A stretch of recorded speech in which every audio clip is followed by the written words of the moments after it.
पित्ते की पथरी का जो इलाज है, क्या वो सिर्फ़ और सिर्फ सर्जरी है, सर्जरी के अलावा कोई हल है या नहीं है।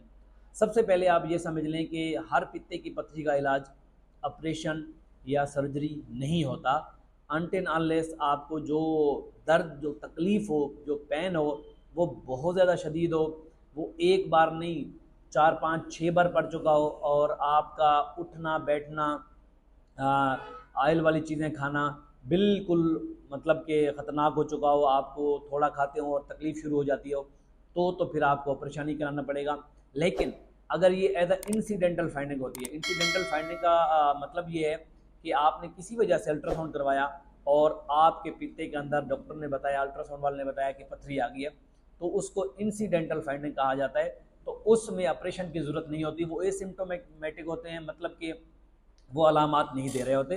तो उनमें आपको ऑपरेशन की ज़रूरत